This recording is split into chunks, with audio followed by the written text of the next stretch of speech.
Brasil vive tempos sombrios. Estamos vivendo um período em que somos silenciados e calados por um governo, um sistema que teme a verdade, faz de tudo para calar as pessoas. Isso, inclusive, nós já sabemos.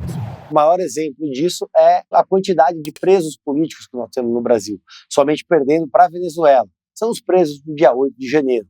A boa notícia é que o governo Lula está acuado, desesperado com o tamanho da manifestação que vai acontecer neste domingo, dia 16, que naturalmente vai dar o tom da continuidade da pauta da anistia. A manchete é a seguinte: o governo Lula teme manifestação por anistia no próximo domingo. Deputados de oposição pressionam para que o tema seja debatido no Congresso Nacional. Existe a PEC da anistia, ela está em tramitação há muito tempo na Câmara dos Deputados. E a pressão é para que ela seja pautada e que essas pessoas que estão ilegalmente presas sejam postas em liberdade o mais rápido possível. Enquanto isso, o governo Lula está preocupado com outra missão: encontrar um novo fantoche para a crise do governo. A gente sabe que o governo está indo à bancarrota, a crise e a falta de estabilidade tem feito a popularidade do petista despencar e ele se vê encurralado e sem saída. Hoje, inclusive, a situação é tão caótica que o Lula cogita nos bastidores uma saída honrosa sem disputar a eleição de 2026, alegando a idade. Mas a questão é que ele não tem mais condição e pujança para vencer a eleição.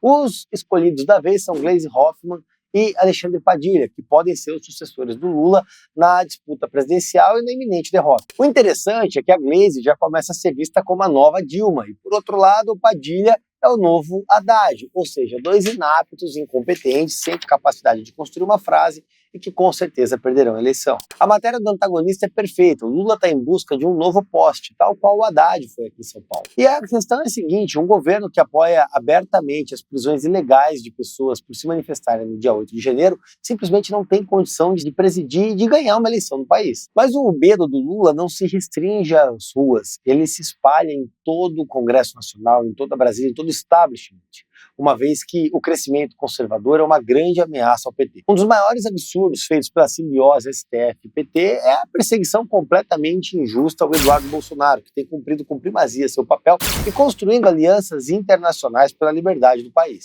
E um dos exemplos do desespero do PT é a nomeação do Eduardo Bolsonaro como membro da Comissão de Relações Exteriores da Câmara dos Deputados. Mas não apenas como membro, como presidente da comissão. Um papel importantíssimo, que ele já vem desempenhando com primazia. A questão é a seguinte: o governo sabe que o Eduardo Bolsonaro, nessa posição estratégica, vai expor as vísceras para o mundo do que está acontecendo aqui no país e, naturalmente, vai ter uma pressão internacional para que a sanha ditatorial do PT cesse no Brasil. E aí, como retaliação a esse crescimento do Eduardo Bolsonaro, o PT avalia incluir o Flávio e o Eduardo no inquérito do fim do mundo que tramita no STF. O que está em jogo hoje não é a elegibilidade de um ou dois nomes, é a liberdade do povo brasileiro, a liberdade de escolher os nossos representantes. E vamos lá, um governo que não confia na sua própria capacidade de vencer uma eleição limpa e recorre a métodos pouco republicanos, naturalmente não merece esse governo. Tanto é que a coligação do Lula já pediu a inclusão de Flávio e Eduardo na ação do STF. Por outro lado, a oposição já calcula ter 230 votos a favor do PL da anistia. O problema é que esse número deveria ser muito maior. A gente está ainda com menos da metade dos deputados, o que demonstra que tem muita gente acovardada servindo de marionete do PT. A questão é, por mais que tenha havido um crescimento, por mais que de toda sorte ainda faltem deputados, o governo Lula já está em alerta, porque o PL da anistia começa a ganhar força muito grande em Brasília e com certeza vai ser catapultado pela manifestação desse domingo em Copacabana, no Rio de Janeiro.